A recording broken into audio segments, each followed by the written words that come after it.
Hello, I'm the Angry Spork.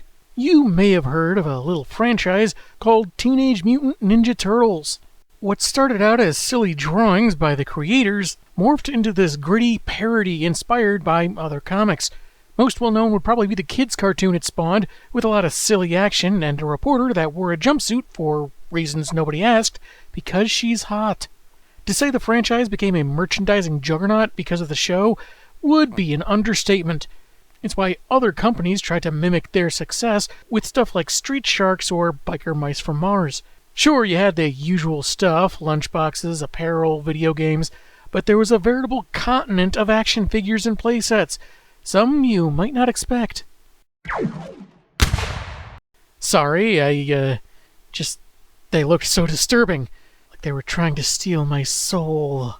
Anyway, the same basic turtle molds were often tweaked in several ways to show them as athletes, rockers, armed service members, or crossovers with other franchises, most famously going where no turtle had gone before. For whenever Shredder's plans for world domination involved infiltrating a Star Trek convention. Thank goodness they never managed to kidnap and brainwash George Takei, or we'd all be serving the Foot Clan right now. Over the years, the franchise would go through other adaptations, some closer to the comics, others leaning into more modern comedy or writing styles in general.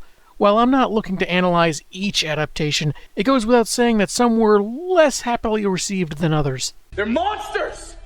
Not monsters. Agree to disagree. Today, I'm taking issue with the comic that launched it all, made by Kevin Eastman and Peter Laird themselves. Mirage's Teenage Mutant Ninja Turtles #1. Let's see if this comic grants us turtle power, or if it don't cut us no slack.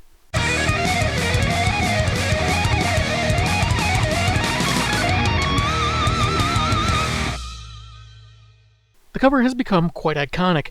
A black mat featuring our main terrapins posing with their distinct weapons on a rooftop. It's largely inks with light reds to give it a unique look, and there's one thing I never noticed the few times I've seen it. In the word turtles in the title, there's Leo holding a sword that's dripping with, let's say, raspberry jam. I'm kidding, of course. Mikey cut himself a piece of cherry crumble for dessert and didn't think much about dishonoring his brother's katana to do it.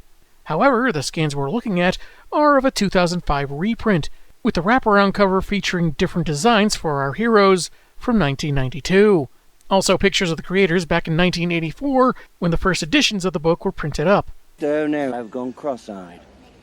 Gonna say it right now, I prefer the turtles looking like this, even if it doesn't have the original's color vibrancy. With both creators sharing art and writing duties, we begin with Leonardo narrating that, thanks to a wrong turn, he and his brothers are cornered by some purple dragons, the East Side's toughest street gang. The only way they let us out of here is if we're dead. Or defeating them in a dance-off, if West Side Story has taught me anything. With his sigh, Raphael guards my right side. I sense his body quivering with tense energy, waiting to be triggered into savage, slashing release. Raphael seriously needs to switch to decaf. The break room walls are mostly bloodstains at this point. You're dead, freaks! Nobody trespasses on Purple Dragon territory and gets away with it, especially when they're wearing stupid turtle costumes. Around Halloween, the Purple Dragons don't get a lot of trick-or-treaters for exactly this reason. He's wrong.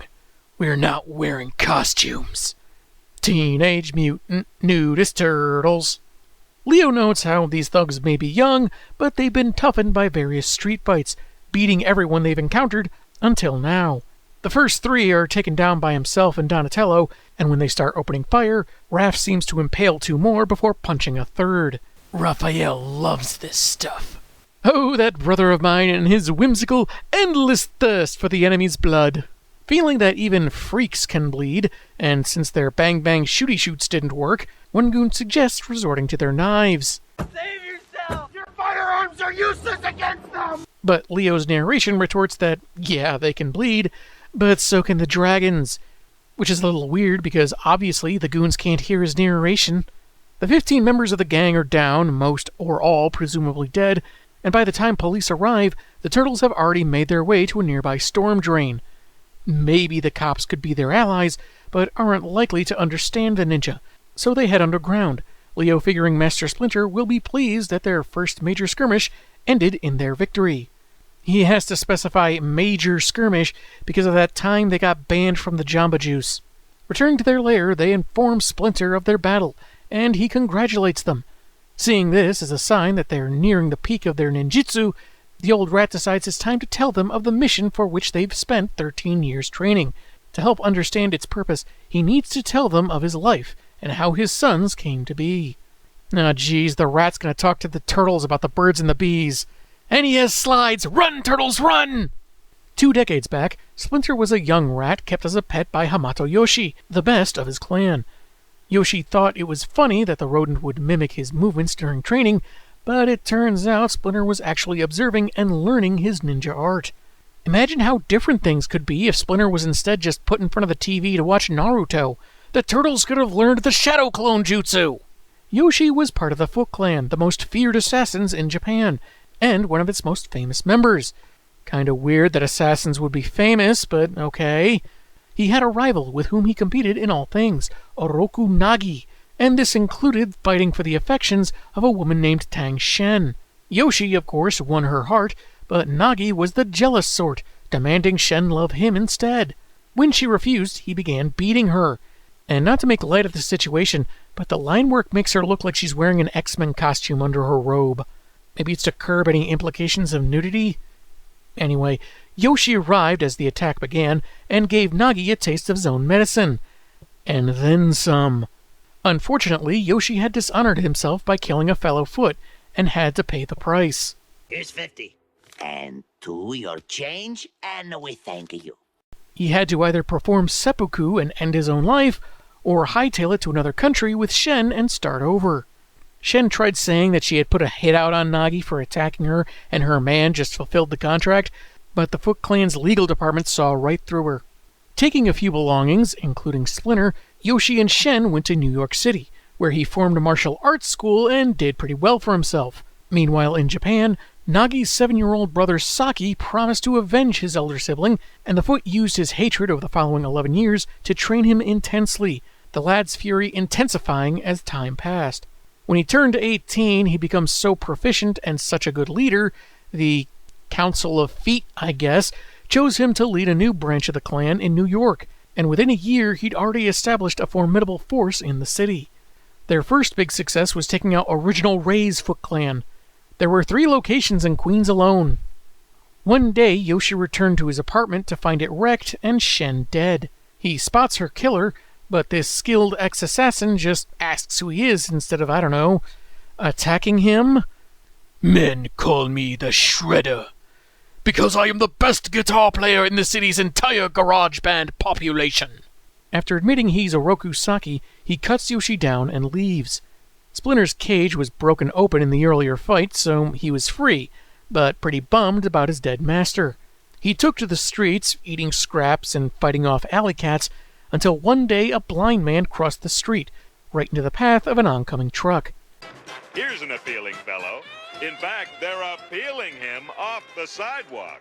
A younger gentleman pushed him out of the way, but the vehicle's sudden stop caused a metal container to fall out the back, bouncing off the Good Samaritan's face and several more times across the road, somehow unnoticed by onlookers to the near accident, until it hit a glass bowl held by a kid, a bowl containing our 4 heroes.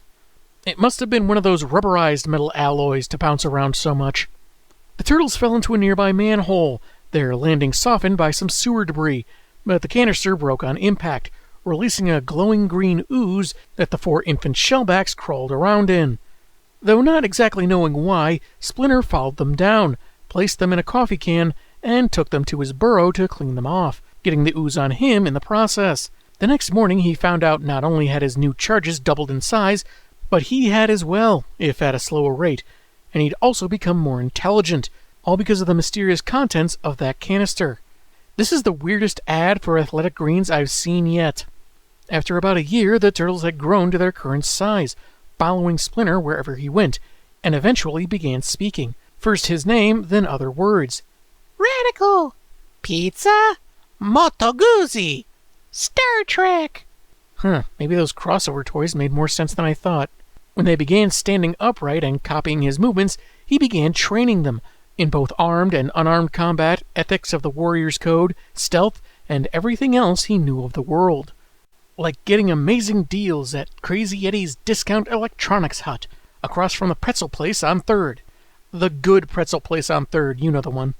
He named them after artists from a battered book of Renaissance art he'd found, though given that we don't see much of their personalities, I gotta wonder if he handed them out randomly or somehow based it on their first words from the previous page. Now he tasks them with avenging the deaths of Yoshi and Shen by challenging and killing the Shredder, something which no being should ask of another, but he's too old to do it himself. Look, Splinter, if you just don't want to miss tonight's episode of Cake Wars, just say so. So, in all their years together, the intense training and so on, the kids never asked what it was all for? Or maybe he just wanted to keep them in suspense for a while? Anyway, Raphael takes over narration, who somehow prefers the night air and freedom of movement among the rooftops to the dank underground of the sewers that his bros don't seem to mind. Stinky, smelly, icky sewer poo gas. I hate this. Ew. I hope that thing that just floated by was a candy bar. Chosen by Splinter to deliver a message of challenge to their target, he arrives at Shredder's base and spots 3 guards, deciding that taking them out will be his calling card. The first 2 are killed quickly enough, witnessed by a 3rd. Ninja? Turtle. Aren't you both right? Instead of sounding the alarm, the last guy attempts to take out the intruder solo, and that goes about as well as we should expect. It's that trope where the 2 enemies leap at each other, clash in midair, and only one is left alive after they land. It's a pretty good depiction, even if we don't actually see the other guy drop. Raph's standing is proof enough. He's got a note tied to his sai, and once finding Saki in his office, throws it through the window. Shredder swiftly deflects it the second it breaks the glass, like he was Barry Allen or something, then reads the note, accusing him of dishonor for murdering Yoshi, and must face 4 students in a fight to the death at a certain address the next night at midnight. On top of this, 3 guys he was seeking protection money from think that if he can't keep his own compound secure, his services aren't worth much, so they leave. You know, he'll probably, trash your homes and businesses, hurt or kill you or your loved ones, regardless of what you want, right? I'm just curious why you feel so confident in insulting a guy who's known for cutting people to death so much it became his name. At the appointed time and place, the turtles climb to a rooftop and call Shredder out. Literally. Wonder how many people are about to yell out their window for them to shut up. As they ask if he's too afraid to face them, Saki's actually on his way, contemplating why Hamato's death is haunting him 15 years later. What? Oh, yes. All that stuff I did. But he's got men in place and intends to finish this once and for all. Arriving at the designated rooftop, he meets his opponent's challenge and immediately summons Foot Ninja to his aid. The turtles waste no time attacking the squad on a 2-page spread, each of them taking on multiple foes at once. Donnie, Raph, and Leo weirdly begin sharing dialogue, taking turns noting the same thought of how good the Foot are, but they're better. Feels a tad awkward if you ask me. I mean, look at Michelangelo, not saying anything, just sticking to the fight. Maybe he's just the runty kid brother that's just not much of a talker. Shredder's best minions are soon defeated, but they didn't fall without leaving their own marks, Shredder noticing various cuts on the brothers. This was, after all, students fighting students, but now the mutants face a master. Raphael is the first to charge, but Shredder deftly knocks him back, which is followed up with an attack by Donatello, whom he mocks for being too slow. Hey, you can't say that to a turtle! You know how irritable they are about that land speed stereotype. Fight them to the death, sure, but you don't need to be insensitive about it. Mikey is next, going for a vertical body slam? Epic bear hug? Whatever that was, he's literally thrown aside, leaving Leonardo left. He manages the first hit, 2 simultaneous slashes to Saki's torso, but he doesn't seem overly bothered by it. 'Tis but a scratch. Leo then loudly instructs his bros to use long-distance attacks, because that seems so stealthy, and they proceed to hurl shuriken and throwing knives at Shredder. He manages to dodge Raph, chucking his sais, but that opens him to attack by Don and Mikey, though I can't tell which is which without their weapons. Though maybe I'm wrong and that was all Michelangelo, because Donatello gets a few hits with his bow staff before being knocked back, which gives Leonardo an opening to run their enemy through. Seems like everywhere I look, people are enjoying knives. Officially beaten, Shredder tells them to just finish him off. We turtles are not dogs without honor. Is that racist? Yes. A little bit. No. Leo hands over one of his swords, offering Oroku Saki a final chance to redeem his honor through seppuku. Instead, he'd rather take the turtles with him using a thermite grenade. Grenades, the stealthiest of all ninja weapons. Donnie hurls his staff at Saki's face, sending him over the edge of the roof as the explosive detonates.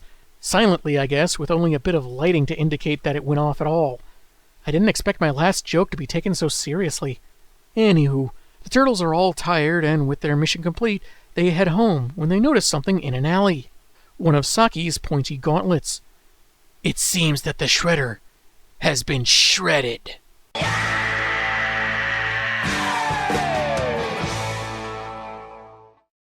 The comic ends with, well, someone's narration, probably Leonardo's, saying that they're the Teenage Mutant Ninja Turtles, and they strike hard and fade away into the night, while strangely, even though Leo was the last one to hold it, Raph tosses the armor away.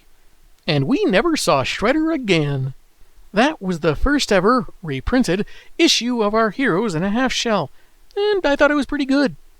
The story can, at times, take itself very seriously, while not calling any attention to the ludicrous idea of a rat mimicking and learning complex martial arts moves, or cliché action dialogue, like Shredder calling Donnie an overconfident fool, and Leo replying that maybe he is, maybe not, just as he lands the final strike. Though taking all this seriously is part of the joke, as it were, just not the ha-ha kind of parody. Ninja fads, a super gritty atmosphere, all meant to poke a little fun at common pop culture trends at the time.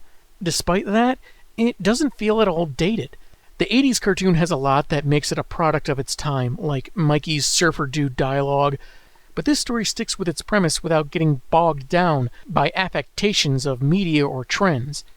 You could retell this same story with little to no difference. A dishonored family, a love triangle turned vendetta, organized crime, and heaps of action. I wouldn't call it bare bones, more direct, focused. While events flowed fairly well, we didn't get too much about the turtles themselves. There's not much to distinguish them aside from Leo being in charge, more formal and poetic in his dialogue/narration, and Raph preferring the open city to the sewers. Heck, Michelangelo gets maybe 3 lines of dialogue, moderately less than Donnie. We also don't get much on Tang Shen, who she was as a person, other than Yoshi's wife, whom another man tried to covet. I'm sure the brothers and their furry sensei got more development as the series continued, but even without more detail on their distinct personalities, I can see how this caught on with readers. Though I'm not a huge fan of the art. The human characters are fine, and I get that as a black and white independent comic, there was a lot of uses of gradient backgrounds that at least work for the dark tone they seem to be going for. But I'm just not a fan of those turtle designs. A bit stubby, weird beaks, sometimes even weirder poses, and they basically have one expression the whole time. Can you imagine using one expression over and over? Can you? Can you? Fights can leave certain details out, but are done very well for the most part, though it did feel a little jarring sometimes, jumping between turtles, and they showed just enough blood to give you the gravity of a certain situation without being overly graphic. Mostly. They did show that sword going through Shredder like bad gas station sushi. That aside, it can be just safely assumed that most, if not all, the purple dragons at the beginning were killed, though it's feasible maybe some survived, if Donnie and Mikey didn't hit them too hard. While it does seem that Shredder died here, and maybe he was supposed to stay dead, the fact that they only find his gauntlet, no other armor remaining, does at least open the possibility of seeing him again. If not him, then possibly another to take up his mantle. I don't know for sure because I didn't read much Mirage stuff, save for 1 or 2 issues long after this when I was a kid. While a tad wordy and exposition heavy for my taste, and the art isn't my personal favorite, both work well to keep the story engaging. If you're interested to see where the phenomena all started, and where certain scenes or bits of dialogue were lifted from for more modern interpretations, I recommend checking it out. I'm the Angry Spork, and man, have I got issues.